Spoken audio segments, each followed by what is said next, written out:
आदाब, नमस्कार। मैं वसीम अख्तर और आप देख रहे हैं द लीडर हिंदी। यूपी के जिला बरेली में सीजीएम कोर्ट में आईएमसी प्रमुख मौलाना तौक़ीर रज़ा खान की एक बार फिर वीडियो कॉन्फ्रेंसिंग के जरिए पेशी हुई। उसके बाद 14 दिन के लिए कस्टडी रिमांड बढ़ा दी गई है। पेशी के लिए नई तारीख भी तय हो गई है। इसी के साथ मौलाना को जमानत भी नहीं मिल पाई है, वो अभी जेल में ही रहेंगे। 26 सितंबर को जुमे पर इसी बवाल से जुड़े दो आरोपियों गौहर खान और साकिब जमाल खान की अर्जी हाई कोर्ट से खारिज हुई है। आज बारात लाने से पहले ऐन मौके पर शादी तोड़ने का मामला किला थाने पहुंचा है। 50 लाख की फिरौती के लिए MBBS के छात्र का साथी नहीं अपहरण करा दिया। युवक से रात में 80,000 का मोबाइल लूट लिया गया है। राष्ट्रीय वॉलीबॉल प्रतियोगिता का रंगारंग आगाज हुआ है। बाकरगंज में क्यों घर के बाहर खड़ी कार में आग लगाकर स्कूटी सवार फरार हो गए। व्यापारी नेता बनवारी लाल कंसल चाहते हैं कि हवाई जहाज में व्यापारियों को सफर पर छूट दी जाए। खबरें और भी हैं, आइए आपको सभी की तफसील बताते हैं। अभी जेल में ही रहेंगे मौलाना तौक़ीर रज़ा खान। ऑल इंडिया इत्तेहाद मिल्लत काउंसिल IMC के अध्यक्ष मौलाना तौक़ीर रज़ा खान की CGM कोर्ट में वीडियो कॉन्फ्रेंसिंग के जरिए पेशी हुई। वो फर्रुखाबाद की फतेहगढ़ सेंट्रल जेल में बंद है। उस बवाल को लेकर जो 26 सितंबर को जुमे के दिन हुआ था, मौलाना पर 10 मुकदमे दर्ज किए गए थे। मौलाना के साथ IMC के तमाम बड़े नेता भी नामजद हैं। वो सभी बरेली की जेल में बंद हैं। मौलाना को सुरक्षा कारणों के चलते पेशी वीडियो कॉन्फ्रेंसिंग से हो रही है। उनकी अगली पेशी के लिए कोर्ट ने अब 26 नवंबर की तारीख तय की है। इस बीच खबर ये भी है कि मौलाना की जमानत अर्जी भी सेशन कोर्ट में दाखिल की गई थी, जिसे खारिज कर दिया गया है। इसी बवाल से जुड़े मुकदमे के दो आरोपी गौहर खान और साकिब जमाल खान गिरफ्तारी पर रोक के लिए हाईकोर्ट गए थे, लेकिन न्यायमूर्ति अजय भनोट और न्यायमूर्ति गरिमा प्रसाद की खंडपीठ ने उनकी अर्जी भी खारिज कर दी है। उन पर कैंट पुलिस ने हमला करने और सांप्रदायिक सौहार्द शांति व्यवस्था भंग करने का मुकदमा दर्ज किया था। बारात नहीं लाए दूल्हा तो किला थाने पहुंचे लोग। ऐन मौके पर रिश्ता तोड़ने और बारात नहीं लाने का मामला आज थाना किला पहुंचा। लड़की के घर वालों ने पुलिस को तहरीर देकर बताया कि बेटी की शादी कुबड़ी पाखड़ पर तय हुई थी। लीची बाग के मैरिज हॉल में बारात आनी थी, लेकिन उससे पहले ही दूल्हे वालों ने बारात लाने से इनकार कर दिया। आरोप लगाया है कि बुलेट मोटरसाइकिल, 10 तोला सोना और नकदी की मांग को लेकर ऐसा किया जा रहा है। ये सब देने से इनकार किया तो कह दिया गया कि लड़के की शादी दूसरी जगह कर देंगे। आइए आपको सुनवाते हैं कि पूरा मामला क्या है। नमस्कार, मैं माथुर, आप देख रहे हैं द लीडर हिंदी। बरेली में एक शादी की पूरी तैयारियां हो चुकी है और शाम को आज बारात पहुंचने वाली थी कि इसी वक्त एक सूचना मिलती है कि अब बारात नहीं आएगी। तो तमाम तैयारियां हो चुकी थी और क्या वो वजह यहाँ पर निकल के सामने आ रही है, परिवार से जानते हैं। जी, कब का ये प्रोग्राम था? आज शाम का था। कहाँ से शादी तय हुई थी? शादी यहाँ कुबड़ी पाखड़ से तय हुई थी और आज ये अनूर पैलेस से शादी थी, लीची बाग। जी, लीची बाग। और आज क्या नाम शादी थी और इन लोगों को बिल्कुल वो नहीं है किसी बात का। क्या फोन करके एकदम से क्या सूचना दी उन्होंने? कितने बजे फोन आया? सूचना नहीं दी, कल आए थे बरी लेके। अच्छा। कल बरी लेके आए थे, उसमें इतनी उधमबाजी करी, नंगाई करी इनकी बहनों ने, सब बातें करी हैं और बहनोइयों ने भी। इतने लोग आए थे, शटर बजाते हुए गए, सब बातें करी इन्होंने। आज उनका निकाह है। तो आज आप लोग की फोन पे जब बात हुई कि कितने बजे क्या प्रोग्राम है, तब क्या कहा उन्होंने? तो उन्होंने यही कहा क्या नाम हमें नहीं करना, आप अपना जहेज ले जाओ। अच्छा जी। फिर आपने पूछा नहीं? हाँ। क्या वजह रही? जहेज की मांग है और गाड़ी की मांग है और इसका क्या नाम है 10 सोने की मांग है। गाड़ी कौन सी? अब ये बताएं, हम गरीब इंसान हैं, ज़मीन बेच के हमने शादी करी, सब बातें करी हैं, हमने कैसे कैसे लड़की को पाला पोसा बड़ा करा, उनके लिए जहेज इकट्ठा करा। अब तुम लोग 1 मिनट में तुमने ये कर दिया। अब ये बताइए अब हम क्या करें? बुलेट मांग रहे हैं। बोलो। बुलेट मांग रहे हैं वो लोग। बुलेट मांग रहे हैं? जी। तो क्या पहले भी जब रिश्ता तय हुआ था तब उस समय भी ये मांग नहीं, सब कुछ बता दिया था। हाँ। बगैर बाप की बच्ची है वो। तो बोले ठीक है, हमें कुछ नहीं चाहिए। और लास्ट टाइम पे आके उन्होंने ऐसा कर बोला, अच्छा, हमें गाड़ी चाहिए। कहाँ के रहने वाले हैं और करते क्या है वो? ठेकेदार हैं वो लोग। तो अभी थाने आए, क्या मतलब नहीं आश्वासन मिला है यहाँ पर? इंस्पेक्टर साहब कह रहा है कार्रवाई करेंगे, इनके खिलाफ मुकदमा लिखवाएंगे। तो तहरीर दे दी आपने? जी जी जी। हाँ।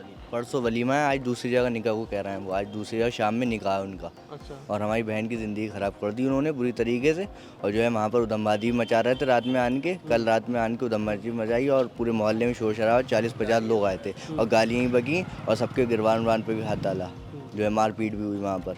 शादी उनकी दूसरी जगह हो रही है? ये सूचना उनके मोहल्ले से मिली है। मोहल्ले से मिली है? जी।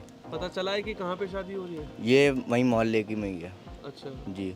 तो प्रोग्राम रखा है पूरा बड़ा या फिर कैसे क्या? ना, निकाह होगा खाली। डिमांड कर रहे हैं 10 तोला चाहिए हमें सोना और बुलेट चाहिए और जो है क्या नाम है जहेज, जो है क्या नाम है ले आओ वापस, हमें शादी नहीं करना। वरना अगर 10 तोला सोना नहीं मिला और वो नहीं मिला बुलेट, पहले से ही प्लान हुआ होगा उनका। जो है क्या नाम रस्म वाले से इनसे प्लान हो गया था उनका ये बात करने का। अभी लिखित तहरीर दे दी है? तहरीर दे दी है। तो इंस्पेक्टर जी कह रहे हैं सख्त कार्रवाई होगी और हमें इंसाफ चाहिए बिल्कुल। और हमने प्लाट भी बेचा है अपना, और प्लाट बेच के शादी करी है। प्लाट कहाँ था आपका? प्लाट रजा कॉलोनी में, मिलक कने, वहाँ पर बेच के। कितना पैसा इसमें पूरी शादी में खर्च हो रहा होगा लगभग? पूरी शादी में 5 लाख रुपए। 5 लाख रुपए। जी। फिरौती के लिए MBBS छात्र का अपहरण।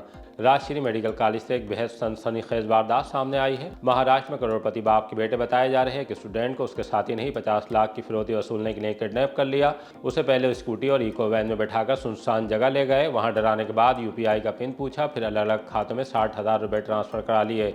इसके बाद महाराष्ट्र के अहिल्यानगर में सोनाई के रहने वाले छात्र गौरव बरपे के पिता मछीन बरपे और दोस्त कपिल से छोड़ने के नाम पर 50 लाख की मांग करने लगे। तब ये मामला पुलिस तक पहुंच गया। छात्रों को छुड़ाने के लिए अफसरों के निर्देश पर टीमें दौड़ने लगी। रात में ही एक जगह छात्र गौरव बरपे और उसके साथी गौरवेंद्र को छोड़कर मास्टरमाइंड छात्र और उसके सहयोगी फरार हो गए। पुलिस ने किडनैप किए गए MBBS 3rd ईयर के छात्र को सकुशल बरामद कर लिया है। किडनैप की पटकथा गौरव बरपे के खाते में 1 करोड़ की रकम होने की बात फैलने के बाद लिखी गई।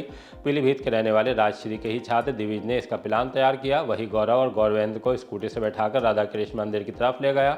थोड़ा आगे पुल की तरफ बढ़ने के बाद पीछे से एक इको वैन आई, स्कूटी को ओवरटेक करके आगे रुकी। फिल्मी अंदाज में स्कूटी सवार तीनों छात्रों को वैन के अंदर डाल लिया गया। गौरव का कहना है कि उसे दिविज पर इसलिए शक हुआ कि वो एक बदमाश को सोनू कहकर पुकार रहा था। पुलिस अब इस नामी मेडिकल कॉलेज से जुड़े मामले में राज-फाज के करीब है। वॉलीबॉल का खिताब जीतने पहुंची देश की 70 टीमें। School games federation of India की 69वीं राष्ट्रीय वॉलीबॉल प्रतियोगिता का आज शाम आगाज हो गया। राज्य के इंटर कॉलेज के मैदान पर माध्यमिक शिक्षा मंत्री गुलाब देवी ने प्रतियोगिता के आगाज का ऐलान किया। स्कूली बच्चों ने सांस्कृतिक कार्यक्रम पेश किए। मंडलीय क्रीड़ा सचिव नईम अहमद ने बताया कि प्रतियोगिता में 70 टीमों के 836 खिलाड़ी मैदान पर अपनी प्रतिभा का प्रदर्शन करेंगे। इनमें 36 बालक और 34 बालिका वर्ग की टीमें शामिल हैं।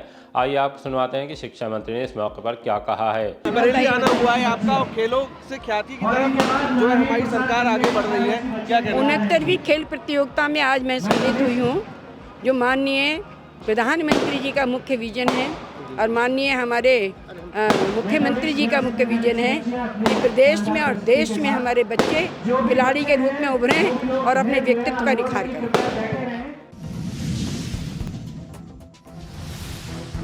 80,000 का मोबाइल लूट कर ले गए बदमाश। थाना इज्जतनगर के इलाके से मोबाइल लूट की सनसनीखेज घटना सामने आई है। सैदपुर हाकिम्स के अंबर एनक्लेव में रहने वाले अमन सैनी ने बताया कि रात 11 बजे वो इज्जतनगर रेलवे स्टेशन के पास से गुजर रहे थे। इसी दौरान बाइक सवार 2 युवक आए और उनसे छीना झपटी करने लगे। बदमाश उनसे 80,000 का मोबाइल छीनकर फरार हो गए। उन्होंने थाने पहुंचकर तहरीर दी। पुलिस ने मुकदमा तो दर्ज कर लिया, लेकिन अमन सैनी का कहना है कि तुरंत सूचना देने के बाद पुलिस ने बदमाशों को पकड़ने की दिशा में जरूरी कदम नहीं उठाए। कंछल बरेली आकर उठा गए हैं बड़ी मांग। उत्तर प्रदेश उद्योग व्यापार प्रतिनिधिमंडल के अध्यक्ष बनवारी लाल कंछल ने चौपुलावर संगठन के पदाधिकारियों कार्यकर्ताओं के साथ बैठक की। समस्याओं को लेकर बात हुई। उसके बाद बनवारी लाल कंछल ने व्यापारियों के लिए कई अहम मांगों पर जोर दिया है, जिसमें हवाई जहाज के किराए में छूट का मामला भी शामिल है। आइए आपको सुनवाते हैं कि मीडिया से बातचीत में वो क्या कह गए हैं। मैं बनवारी लाल कंछल, अध्यक्ष उत्तर प्रदेश उद्योग व्यापार प्रतिनिधिमंडल। आज मोटिव ये है कि हमारी रूटीन मीटिंग है और हर साल में 2 बार हम हर जिले में मीटिंग करते हैं। इसी रूटीन मीटिंग के तहत हम आए हैं। हम ये बताना चाहते हैं कि पिछले 10 सालों में अपने संघर्षों के कारण व्यापार मंडल ने अपार सफलताएं प्राप्त की। 10 लाख रुपए का दुर्घटना बीमा 2019 में माननीय मोदी जी द्वारा प्राप्त हुआ। व्यापारियों को पेंशन मिली और अभी माननीय योगी जी ने हम लोगों की मांग के ऊपर कैबिनेट बैठक करके जो 29 विभागों में व्यापारियों को जेल भेजने के ऊपर पाबंदी लगा दी है और वो कानून समाप्त कर दिया। तो व्यापारियों को जेल से आज़ादी तो आज मिली है, 1947 में देश आज़ाद हुआ था, वो बात अलग है। तो बहुत सी सफलताएं मिली हैं और हमें उम्मीद है कि आगे भी हम लोगों को जो हमारी और समस्याएं हैं वो हम सफलता प्राप्त करेंगे। जैसे सरकारी कर्मचारियों और अधिकारियों का बीमा किया जाता है, वैसे ही व्यापारियों का स्वास्थ्य बीमा किया जाए। व्यापारियों की दुकान जलने पर 1 करोड़ रुपए का बीमा किया जाए और व्यापारियों को शस्त्र लाइसेंस प्राथमिकता के आधार पर मिले। जो पंजीकृत व्यापारी हैं उनको सुबह शाम घर से दुकान पे और दुकान से घर पे पैसा ले जाना पड़ता है रोज़, तो इसलिए उनको शस्त्र लाइसेंस मिले। और ये सब व्यापारियों ने सुना है और इसके लिए हम लोग संघर्ष करेंगे और इन समस्याओं को हम माल खरीदने के लिए बम्बई और कलकत्ता जाते हैं। हमें 50% रेलवे में टिकटों में कमी की जाए, भाड़े में कमी की जाए, बसों में कमी की जाए, हवाई जहाज़ में कमी की जाए। जाए और जीएसटी विभाग द्वारा हमें आई कार्ड दिया जाए, आयकर विभाग द्वारा आई कार्ड दिया जाए, जिससे कि हम रात बिरात कहीं से हमें कोई दिक्कत ना हो। ये हमारी समस्याएं हैं, इनका समाधान किया। पुलिस ने 6.5 लाख हड़पने पर किया गिरफ्तार। कर्ज लेकर नहीं लौटाने और युवक की मौत के लिए जिम्मेदार शख्स को बारादरी पुलिस ने गिरफ्तार कर लिया है। वो जोगी नवादा का रहने वाला है और नाम सौरभ राठौर है। मामला यह है कि उसने चकमहमूद के रहने वाले अर्जुन मौर्य से 6.5 लाख रुपए लिए थे, ये कहकर कि ब्याज सहित वापस कर देगा। ये रुपए उसने शेयर मार्केट और ट्रेडिंग में लगा दिए, तब पैसा डूब गया। अर्जुन मौर्य ने पैसा पत्नी के जेवर गिरवी रखकर और एक महिला से उधार लेकर दिया था। बड़ी रकम जब वापस नहीं मिली तो वो सदमे में आ गया, उसकी मौत हो गई थी। इसे लेकर अर्जुन के पिता श्याम सुंदर लाल मौर्य ने मुकदमा दर्ज करा दिया था। पुलिस ने सौरभ राठौर को गिरफ्तार करने के बाद उसे जेल भेज दिया है। खेत से ट्रैक्टर निकालने पर जानलेवा हमला। मीरगंज थाने के गांव सैजना में खेत से ट्रैक्टर निकालने के विवाद में जानलेवा हमले का मामला सामने आया है। राजेंद्र ने बताया कि उनका बड़ा बेटा पड़ोसी महेंद्र खेत से निकल रहा था, इसे लेकर उस पर महेंद्र, वीरपाल, तेजपाल, बंटी, राधे और अर्जुन ने हमला कर दिया। बेटे को बचाने जाने पर राजेंद्र को भी पीटा गया। सूचना मिलने के बाद पुलिस पहुंच गई। घायल पिता पुत्र को अस्पताल भेज दिया गया। पिता की हालत नाजुक बताई जा रही है। पुलिस को मुकदमा दर्ज करने के लिए तहरीर दे दी गई है। कहाँ रहते हो? सैजना। थाना कौन सा लगता है? मीरगंज। किससे मारपीट हुई थी आपकी?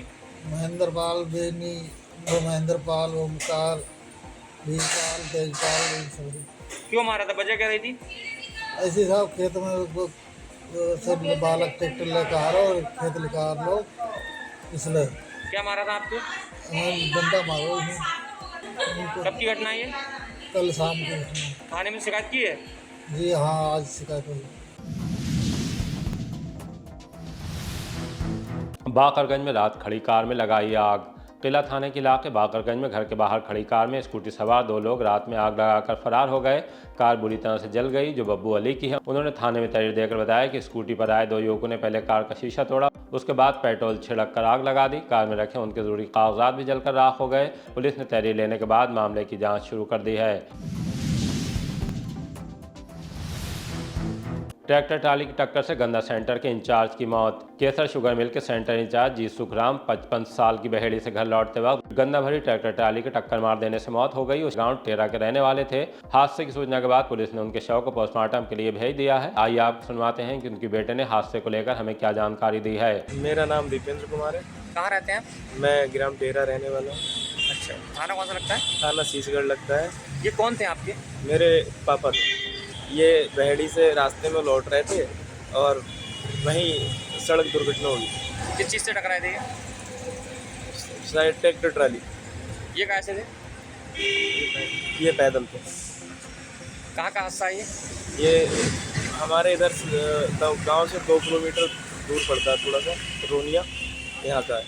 ये ट्रैक्टर पकड़ गया ना, अकेले थे और भी लोग सारे? अकेले ही थे। क्या करते थे पिता आपके? मेरे पिता केसर शुगर मिल बहेड़ी में सेंटर इंचार्ज थे।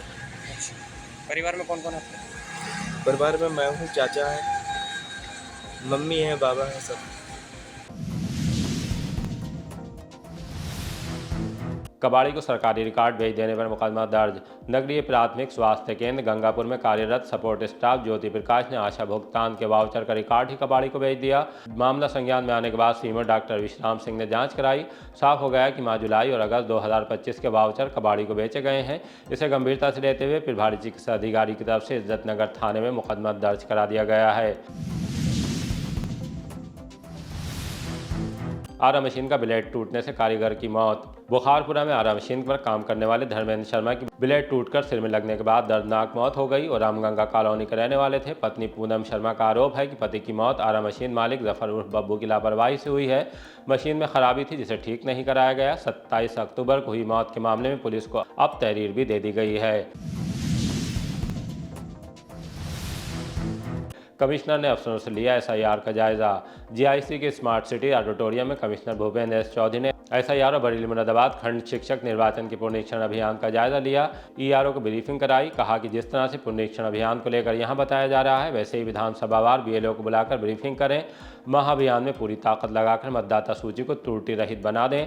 लापरवाही पर कार्रवाई के लिए भी चेताया है। बरेली परिक्षेत्र आईजीआरएस रैंकिंग में प्रथम। डीआईजी अजय कुमार साहनी के निर्देशन में शासन की जन सुनवाई में परिक्षेत्र सूबे में अव्वल रहा है।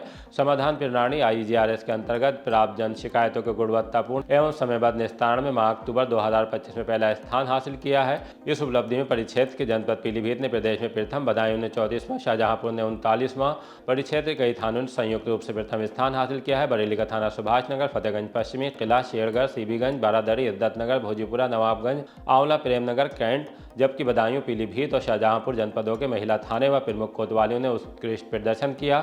विगत माह उत्कृष्ट प्रदर्शन के लिए परिक्षेत्र कार्यालय के IGRS कर्मी, उप निरीक्षक शालू, कंप्यूटर ऑपरेटर अमरेंद्र कुमार और आरक्षी सलील सक्सेना को नगद पुरस्कार और प्रशस्ति पत्र देकर सम्मानित किया जाएगा।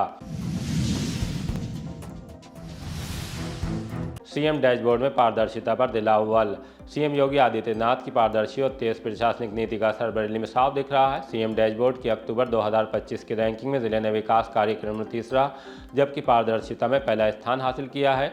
डीएम अविनाश सिंह के नेतृत्व में प्रशासन की टीम भावना और मेहनत से ये उपलब्धि हासिल की गई है।